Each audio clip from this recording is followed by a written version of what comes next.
Study करेंगे the rate of reaction. What is rate of reaction? We can define it as the change in concentration of reactants or products in unit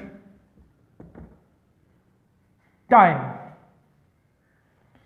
unit time में एक दिए गए वक्त के दौरानिए के अंदर एक रिएक्शन में प्रोडक्ट्स की या रिएक्टेंट्स की कंसंट्रेशन में तब्दीली कितनी आती है, इसको हम रेट ऑफ रिएक्शन कहते हैं। अब कंसंट्रेशन मींस क्वांटिटी, क्वांटिटी मिकदार, बहुत से यूनिट्स है क्वांटिटी के। ज्यादातर हम केमिस्ट्री में मोल पर डेसीमीटर क्यूब इस्तेमाल करते हैं। एक डेसीमीटर क्यूब के अंदर कितने मोल्स है इस चीज के, मोल पर डेसीमीटर क्यूब। दिए गए वक्त में यूनिट टाइम में प्रोडक्ट्स या रिएक्टेंट्स के क्वांटिटी मिकदार कंसंट्रेशन में तब्दीली कितनी आती है, इसको हम कहते हैं the rate of reaction. For example हमारे पास है ये reaction, carbon monoxide plus nitrogen dioxide gives us carbon dioxide plus nitrogen oxide. ये दोनों रिएक्टेंट्स हैं, these are reactants, these guys are reactants or these guys are products.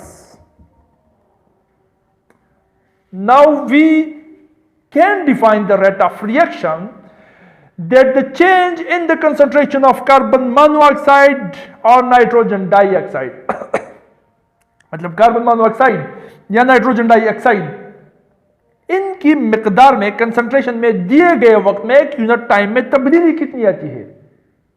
या ये बात हम carbon dioxide nitrogen oxide products के लिए भी कर सकते हैं। अगर और भी आसान अल्फाज में मैं बताऊं तो इस तरह से हम ये कह सकते हैं। फॉर एग्जांपल रिएक्शन तो ये फॉरवर्ड रिएक्शन है, रिएक्शन यहां से स्टार्ट होगा उस तरफ जाएगा। कॉमन सेंस यूज करना है आपको खुद से। रिएक्शन यहां से स्टार्ट हो रहा है उस तरफ जा रहा है, मतलब वक्त के साथ साथ रिएक्टेंट्स में कमी आएगी, प्रोडक्ट्स में इजाफा होगा, उसकी कंसंट्रेशन बढ़ेगी। हम कह सकते हैं कि इस यूनिट टाइम में दिए गए वक्त में कार्बन मोनोऑक्साइड या नाइट्रोजन डाइऑक्साइड में कमी कितनी आएगी, ये कितना कम होगा। This is the rate of reaction. अगर हम प्रोडक्ट्स की पॉइंट ऑफ व्यू के साथ बात करें तो हम ये कह सकते हैं कि वक्त के साथ साथ इस यूनिट टाइम में कार्बन डाइऑक्साइड या नाइट्रोजन ऑक्साइड में इजाफा कितना होगा, कितना इंक्रीज आएगा। यहां पर डिक्रीज, वहां पर इंक्रीज, कितना इंक्रीज आएगा वक्त में इस यूनिट टाइम में, इन दोनों में इजाफा कितना आएगा, इसको हम कहते हैं द रेट ऑफ रिएक्शन।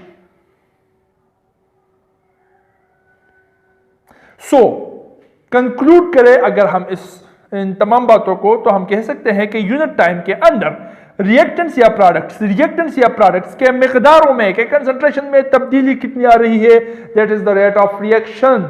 अब रेट ऑफ रिएक्शन डिपेंड करता है, rate of reaction depends upon the concentration. क्या हो रहा है, इस कंसंट्रेशन पे रेट ऑफ रिएक्शन डिपेंड करता है। Reaction depends upon the concentration, इस मिकदार पर रेट ऑफ रिएक्शन डिपेंड करता है। किस तरह से डिपेंड करता है, देखिए फॉर एग्जांपल हमारे पास इन दोनों का कंसंट्रेशन है, स्टार्टिंग कंसंट्रेशन है 1.2 मोल पर डेसीमीटर क्यूब और ये चेंज हो गया टू 1.1 मोल पर डेसीमीटर क्यूब। अब कितना रिएक्टेंट्स कंज्यूम हो गया, कैलकुलेट करो शाबाश, जल्दी जल्दी।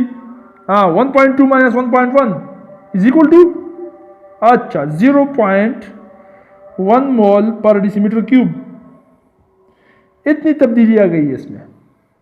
अब इन रिएक्शंस को 0.1 मोल पर डेसीमीटर क्यूब को कंज्यूम करने में टाइम लगा है 15 minutes. The same case, in the same case, अगर हम ये दोनों कंसंट्रेशन इस तरह से ले, यहां पर देखें, इनिशियल कंसंट्रेशन है 0.2 मोल पर डेसीमीटर क्यूब, नॉट 1.2, 0.2, और वो मूव कर रहा है 0.1 मोल पर डेसीमीटर क्यूब को। अब इसमें तब्दीली कितनी आई, कैलकुलेट करो। 0.2 से 0.1, हाँ क्या, 0.1 मोल पर डेसीमीटर क्यूब। यहां भी उतनी ही तब्दीली आ रही है, इस केस में भी उतनी ही तब्दीली आ रही है जितना कि इस केस में आ रही है। इस केस में 0.1 को कंज्यूम करने में 15 मिनट्स लगे थे, यहां पर वही 0.1 मोल पर डेसीमीटर क्यूब को कंज्यूम करने में 150 मिनट्स लग गए, ज्यादा टाइम लग गया।